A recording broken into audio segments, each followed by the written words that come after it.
Imagine you're a little European kid in the 80s and you come across this new bunch of robots at a toy store. All of a sudden, you're pulled into a world transformed, where things are not what they seem. It is the world of the Transformers, robots in disguise, more than meets the eye. A world of evil Decepticons led by the ruthless, tyrannical Megatron.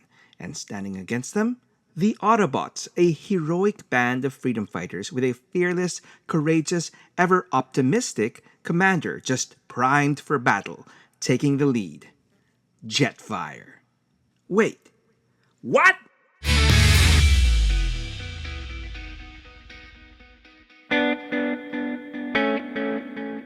When I was a kid, my dad went on a lot of international business trips, like a lot. He was gone quite often, and maybe it was the guilt of not being very physically present during my wonder years, but he would compensate by spoiling me absolutely rotten with gifts, or as we call them in the Philippines, pasalubong. Toys I had only dreamed of owning, or maybe never even heard of, from mysterious and exotic sounding lands like Hong Kong, Japan, the US of A. Every time he left on another trip, I would be ready with my wish list, and in 1985 I had exactly one thing on my mind: Transformers. I didn't have a specific request. At that point, I barely had any Transformer toys to speak of, just a certain Diaclone blue jet from a previous trip. So honestly, anything would have made me happy. During one of his calls home while he was away, he excitedly let slip what he'd already gotten me: Megatron, Blue Streak, and a jet. Now, the first two I already knew. Megatron was the big bad himself.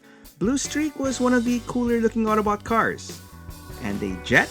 I figured it had to be one of the three Decepticon jets from the cartoon: Starscream, Skywarp, maybe even a proper Thundercracker.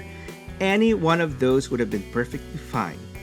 But I was completely wrong. When my dad finally got home and started unpacking, he handed me Blue Streak first. Smallest box made sense. Then Megatron, larger box. Okay, fine, but here's the thing. Shouldn't Megatron have been the grand finale, the final reveal? My dad probably didn't know anything about the lore, but even just by going by the box size, the Decepticon jets weren't that much bigger than Megatron, so why was he second?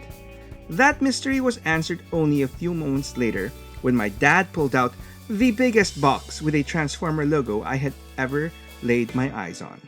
And I was speechless. Here was a Transformer I had never seen, never even heard of, and he looked absolutely incredible. It took me a solid minute to process what I was looking at, because aside from being completely unknown to me, this toy was confusing in the best possible way. Up to this point, it was pretty well understood that the Autobots were cars, and Decepticons were everything else, including jets. And yet, here was this massive, beautiful jet with an Autobot symbol on the box. Mind blown. Once I got him out of the box, it only got better.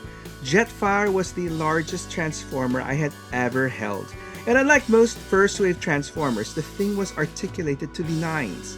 Arms, legs, knees, elbows. He transformed into a sleek fighter jet with swing-out wings, came with snap-on armor for his arms and legs, and this massive jetpack for his back. He was, in a word, extraordinary. My next thought, once I remembered how to breathe, was that my friends were absolutely going to lose their minds when I lorded this over them. A Transformer nobody had ever heard of that would kick all their Transformers' butts. Which brings us to the story of Jetfire. Because that toy, that incredible jaw-dropping toy, turned out to be the tip of one of the most fascinating, legally complicated, narratively rich icebergs in all of Transformers history. So, let's get into it and start at the very beginning. If you're watching this, I think it's safe to assume that you have a pretty good grasp on the Transformers toy history. How a majority of those initial toys were imported from a couple of toy lines, Diaclone and Microchange from the Japanese company Takara. But as demand grew faster than anyone expected, Hasbro started looking to other companies to feed the beast. kids of the Western world who just couldn't get enough of these robots in disguise. And so they began licensing molds from other Japanese companies. And one of those was a company called Takatoku Toys. Takatoku had produced toys for a mecha anime series called the Super Dimension Fortress Macross, and their crown jewel was a 1/55th scale VF-1 Valkyrie. Designed by the legendary mecha designer Soji Kawamori, the Valkyrie was a marvel of toy engineering, fully transformable, heavily die-cast, with 3 distinct modes: Fighter, a mid-transformation Gerwalk Walker mode, and full Batoroid Robot mode. It set a new standard for what a transforming toy could be, and it showed. Hasbro wasted no time licensing the VF-1 as Super Valkyrie, specifically the armored variant with the Fast Pack booster attachment, and slotted it into the Transformers line as, surprisingly, the Autobot's first ever jet, Jetfire. And the end result was glorious, until things got complicated. To produce Kawamori's intricate design, Takatoku had contracted another company, Matsushiri Co. Limited, known for producing RC cars and toy guns, to handle the actual fabrication, tooling, injection molding, the works. And then Takatoku went bankrupt, roughly 3 billion yen in debt, collapsing under failures in other properties. To offset unpaid debts, Matsushiro claimed ownership of the Valkyrie mold, and continued to deal with Hasbro, granting their blessing to sell the Valkyrie toy in the US as Jetfire. But then, Matsushiro hit financial trouble of its own in late 1984. In came Bandai, Takara's primary rival in Japan, to take ownership of everything Valkyrie related. And so to recap, Hasbro, deeply in bed with Takara for almost everything in the Transformers line, was now selling a toy owned by Bandai, Takara's biggest competitor. You can imagine that went over smoothly. And yet Hasbro pushed on and sold Jetfire in the US, because if you were Hasbro when you had this awesome looking toy, why wouldn't you sell it to all the kiddies? Jetfire was marketed as the Autobot Air Guardian, which was in itself a pretty big deal. Up to that point, the Autobots, as landlocked vehicles, were operating at a major disadvantage against an enemy who could not only rupture your audio sensors with endless 80s new wave medleys, but could literally shower death from above courtesy of their Decepticon jet squadron. Jetfire was introduced as the Great Equalizer, the Great White Hope for the good guys. And boy, did his profile paint one hell of a character. Billed as the swiftest Autobot, and not just fastest in a straight line fast, the guy could add scramjet modules and liquid hydrogen fuel tanks to his frame, hit escape velocity, punch through the Earth's atmosphere, and come down half a world away in under 30 minutes, Mach 29, like a blazing meteor, or more specifically, a jet on fire, hence the name. His armament included 4 independently targetable particle beam cannons and heat-seeking armor-piercing missiles. But here's what made Jetfire genuinely special: his rank, a 10 out of 10. Only Optimus Prime shared that distinction. For a character who had never appeared in the cartoon and that most kids had never heard of, that was a pretty significant statement. What the hell was this guy supposed to be? The leader? Well, if you were a kid living in the other side of the pond, and by the pond I mean the North Atlantic Ocean, in Europe, that was exactly what Jetfire was. Allow me to explain, because this is a genuinely little-known piece of Transformers history. Like, I literally learned about it while doing research for this video. In Europe, Transformers were officially distributed by Milton Bradley, but before Hasbro came knocking, Takara had tried to sell their Diaclone toys in Europe, tapping a French company called Seiji Zustra to handle distribution, giving them ownership of a certain robot that transformed into a truck, even after Transformers became a thing, which meant Milton Bradley couldn't sell Optimus Prime at all. And so a new Autobot leader was needed, fast. And I'm pretty sure you know where this is going. Enter the biggest, most impressive, and fastest Autobot they had available that was, most importantly, not owned by Takara: Jetfire. In early Dutch and Spanish promotional materials, Jetfire was explicitly billed as leader of the Autobots, the supreme commander, There was even a mini comic distributed in these markets, a bizarre retelling of the Marvel Comics origin story where Optimus Prime simply didn't exist, replaced entirely by Jetfire. But ultimately, you can't keep a good truck bought down. Milton Bradley eventually sorted out the right situation and re-secured Optimus Prime later in 1985. And so it was back to Air Guardian for Jetfire. And everything was good. Until things got messy. Like a Bessie. Real messy. Hasbro wasn't the only US company raiding Japan for content. What they were doing with Japanese toys, another company, Harmony Gold, was doing with Japanese animation or anime. Specifically, the Super Dimension Fortress Macross, the very series that featured the VF-1 Valkyrie. Harmony Gold had spliced Macross together with two completely unrelated anime series to produce their own sprawling 85-episode syndicated hit, Robotech. Come on, I know you've got that Robotech intro theme playing in your head right now. So the stage was set, a mega hit toy line and a mega hit animated series, both featuring a robot with distinct aspects of its design that were owned by two completely different companies. Hasbro owned the rights to sell the transforming Valkyrie-style toy in the West, and Harmony Gold owned the rights to the Macross animation and the VF-1 likeness. Two different companies and one character caught in the middle. And that was only stateside. Hasbro only held the rights to sell Jetfire outside of Japan. The toy itself belonged to Bandai over there. And Takara, Hasbro's main Japanese partner, had absolutely no interest in a Transformers cartoon, serving as free advertising for a Bandai toy. So as awesome as he was, the Autobot Air Guardian couldn't appear in the original Sunbow animated series. Not as himself, anyway. The solution? Redesigned the character from the ground up.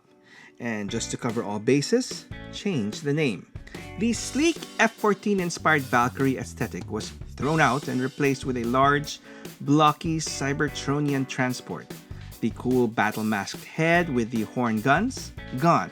Replaced by a basic humanoid face and a generic helmet.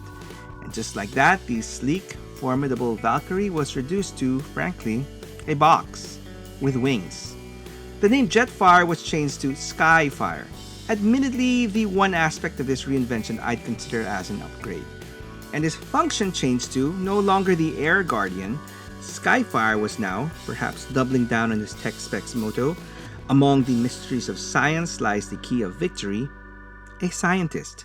Now, don't get me wrong, nobody said it was easy. Scientist is a noble profession. It's just that for a kid, Air Guardian sparked visions of a warrior flying into battle and taking weaker allies under his literal wing, while Scientist gave me images of some dude in a lab coat cooking up experiments. Not quite the same energy. And so, with the makeover complete, Skyfire made his official animated debut in the episode aptly titled Fire in the Sky, introduced as a Cybertronian researcher and explorer who, millions of years before the war, had worked alongside and been close friends with Starscream. Yes, that Starscream. And as the story goes, during a joint expedition to a prehistoric Earth, Skyfire was caught in a polar storm and buried beneath the Arctic ice. Starscream searched for him and then eventually gave up and went home alone. Millions of years later, when the Decepticons began drilling for heat energy in the Arctic, they inadvertently excavated Skyfire. Just like Captain America, he was suddenly revived and confused in a world he no longer recognized. And the only familiar face was Starscream, who exploited that familiarity to recruit Skyfire into the Decepticon ranks. And while the deception worked for a while, with Skyfire reluctantly taking arms against the evil Autobots, he immediately rethought his allegiances when ordered to execute Autobot prisoners, including human allies Spike and Sparkplug Witwicky. That was the line he wouldn't cross. His devotion to life and the preservation of things rather than their destruction overrode everything else. To be fair, red does suit him better than purple. Skyfire took on his old friend Starscream in a dogfight, and in a final act of self-sacrifice foils Megatron's master plan, but ends up getting reburied underneath the ice. But don't worry, kiddies, he eventually returns. In the Marvel Comics, Hasbro was apparently less concerned with the legal niceties. Despite looking like Skyfire, the name Jetfire stuck. What didn't stick was his ancient Cybertronian scientist origin. In the comics, Jetfire was created on Earth by Shockwave, preserving at least the Decepticon angle at the start of his story. In issue number 11, Jetfire is constructed by the one-eyed Decepticon, who attempts to bring his new creation to life using the creation matrix, the life-giving energy he believes is stored within Optimus Prime, whose head he holds captive. In reality, the matrix had secretly been transferred to a teenager named Buster Witwicky, and when Shockwave sends the essentially mindless Jetfire to retrieve the human, Buster, discovering the extent of his new powers, dismantles the newly built Jetfire mid-air and reassembles him, infusing him with life and overriding Shockwave's programming to rescue Optimus Prime in the process. And so, the comics Jetfire is born. Built on Earth, no connection to Cybertron, no memory of his home planet, no shared cultural history with any of his new allies. A distinction that echoes the lost spirit of his animated counterpart, just through a completely different origin. But, as it was in those early days, despite the best efforts of writers like Bob Budiansky and company to give these characters real depth, both the Sunbow series and the Marvel Comics were ultimately viewed by Hasbro as extended advertisements for their products. And so, once Jetfire had made his grand debut and sold his toys to all the kids, he, like many characters before him, was lost in the shuffle. After a few more appearances here, there, everywhere, Skyfire was quietly phased out of the cartoon entirely. His animation model made its final appearance in the Season 3 episode Dark Awakening, shot down and gone. And while one could debate whether that was even Skyfire to begin with, there was no such ambiguity in the comics. In issue 50, an underbase-powered Starscream basically cleaned house, wiping out every Transformer who no longer had a toy on store shelves, including Jetfire. Years later, when the writers were no longer pressured to produce glorified toy ads, Jetfire finally got some real character moments. In the short-lived Dreamwave comics of the early 2000s, he had not one, but two major storylines, and both involved some very bad company. In The War Within, the Dark Ages prequel miniseries, an ancient and terrifying entity called the Fallen, Herald of Unicron, targets Jetfire, along with Grimlock, Hotspot, and Blitzwing, for their sparks, which possess a unique genetic potential required to unseal the Well of Allsparks and awaken the Chaos Bringer himself. A joint Autobot-Decepticon effort ultimately thwarts the Fallen, and Jetfire is saved. In the modern-day ongoing series, the tables turn and it's Jetfire doing the saving. He's forced to contend with a familiar face, who isn't who you think. Sunstorm, a crazed, religiously fanatical clone of Starscream, created by Shockwave and infused with an experimental fusion reactor. Runs amok, growing crazier and more unstable by the second. Basically a ticking time bomb, and it's up to Jetfire to stop him.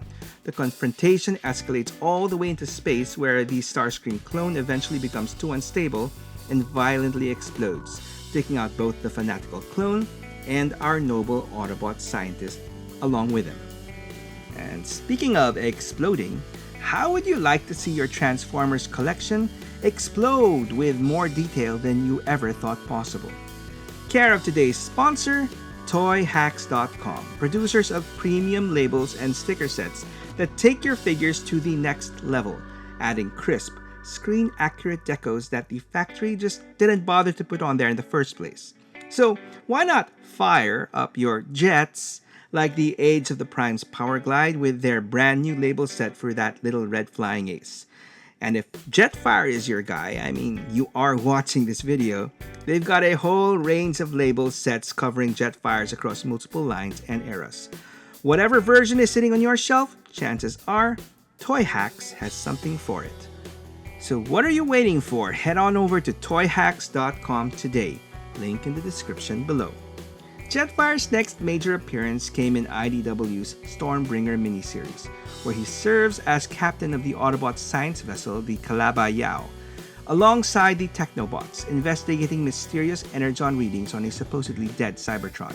His team is ambushed by Bludgeon's fanatical Decepticon cult, and Jetfire must use his deep knowledge of Cybertronian bioengineering, specifically his familiarity with the mad scientist Thunderwing's catastrophic polydermal grafting process, to help Optimus Prime and the Wreckers defeat the resurrected Thunderwing, a really bad dude, basically the bringer of the storm in this series. What's cool about this take is that even if he's still wearing his scientist hat, visually, some classic Jetfire elements are brought back, specifically his battle mask with the horned guns.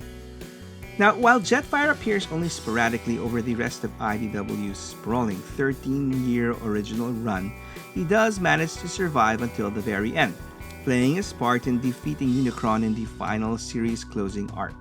And while he helped close that chapter of Transformers comics lore, the next chapter would sorta be kicked off by Jetfire himself. In the Energon universe told by Skybound Entertainment, the Transformers story kicks off in a familiar way, with the arc crashing into the side of a mountain millions of years in the past. But unlike the original story where the Transformers were revived by a volcanic explosion reactivating Teletran 1, in this new continuity, it's Jetfire who serves as the catalyst for reigniting the Autobot-Decepticon war on Earth. Having left Cybertron millions of years before the war actually broke out, he is unaware of the current status quo, and in his attempt to rescue his fallen comrades, he first revives the oldest friend he had. You guessed it, Starscream. And with that, the proverbial shit hits the fan. It doesn't take long for Jetfire to realize his mistake, and he helps a newly revived Optimus Prime and his fellow Autobots escape. At the cost of his own life, Jetfire dies, taking on Starscream in another fatal dogfight in the very first issue. And it's here where things turn dark, like literally, because apparently Jetfire doesn't die, he's just mostly dead. The Autobots eventually manage to revive his core processors, but with limited resources, the result is a horrifying half measure, alive but locked permanently in vehicle mode, unable to transform, and completely blind. A character whose entire identity revolves around exploration and discovery, reduced to a sentient, paralyzed transport. There's a devastating scene where Jetfire tells Optimus Prime he can no longer see the stars. A double meaning that lands particularly hard given who put him there in the first place. Thankfully, he eventually recovers, fully repaired by issue 27, regaining both his sight and his ability to transform, and ready to continue his story from there, which is not yet fully told. On the animated front, Jetfire gets his proper modern spotlight in Netflix's War for Cybertron, Siege. And despite the series' overall clunky feel, both visually and narratively, I'd argue it gave Jetfire his most complete and satisfying reimagining in years. Call it major character rehabilitation. This version still wore Jetfire's look from the original cartoon, but none of his pacifist hesitancy.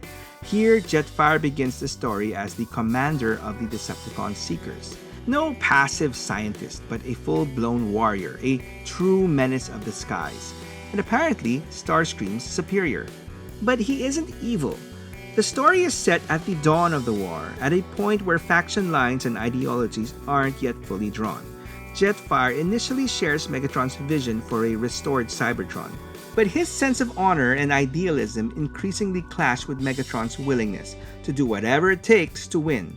And when he witnesses the execution of a prisoner in cold blood, Ultra Magnus, that serves as the turning point for him, and he defects and switches from leading the Seekers to slicing them in half. He joins Optimus Prime in keeping the Allspark out of Megatron's grubby little hands, and eventually joins Elita One's ragtag band of Autobot fighters left behind on Cybertron. In the series, Jetfire is an effective, deadly warrior who chooses a moral line and held it, compelling in a way that the original cartoon Skyfire never quite managed across its limited screen time.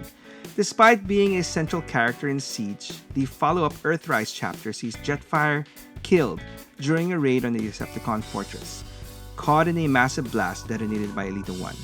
By all accounts, a suicide run, but then willingly sacrificing himself for the greater good? At this point, that's just Jetfire being Jetfire.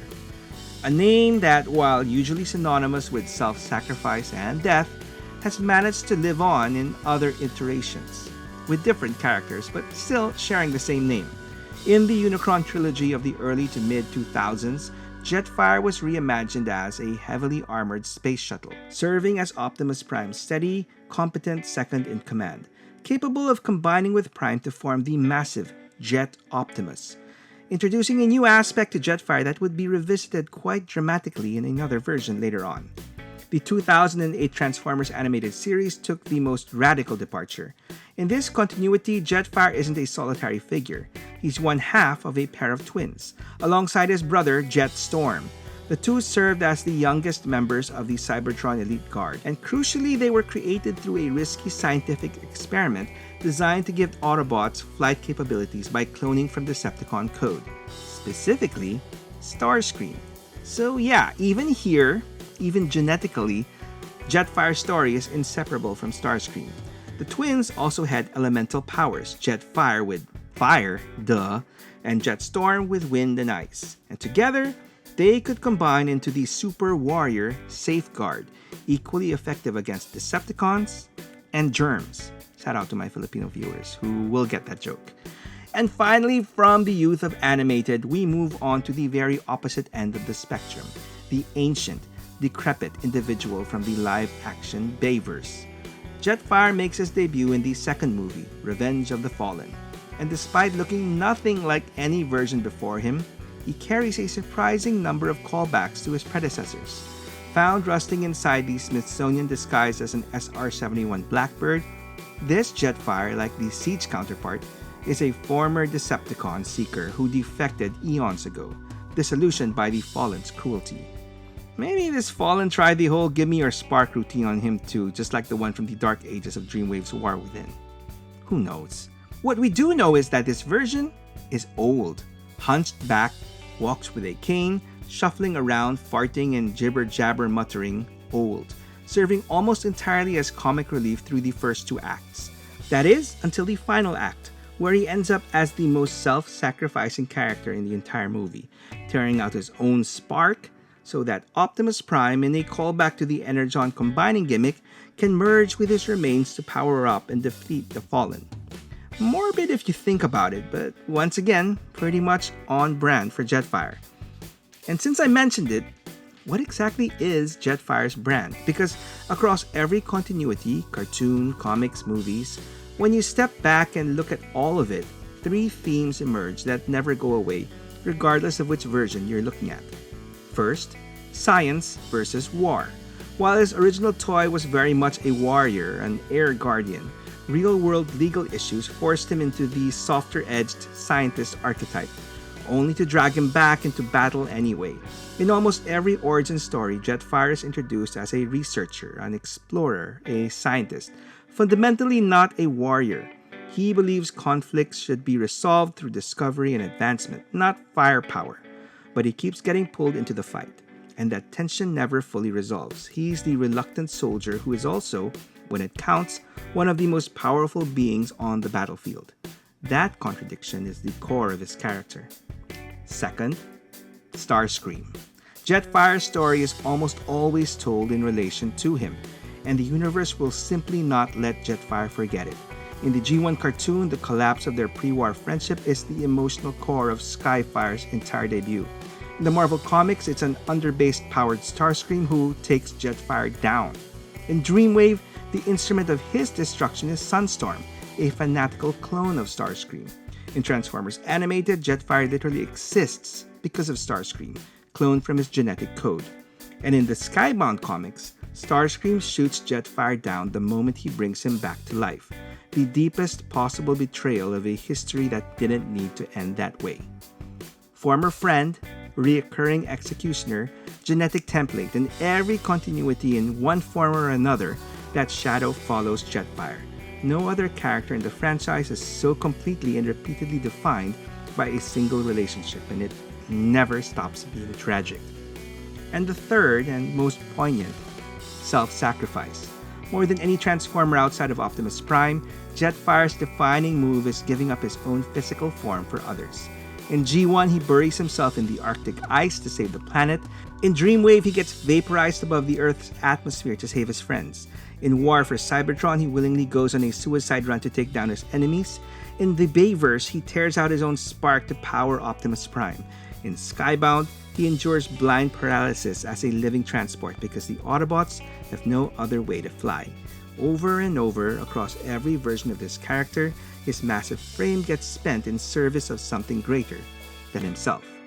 Put it all together and you've got a character built for discovery, who keeps getting dragged into destruction, and who keeps choosing every single time to protect rather than conquer.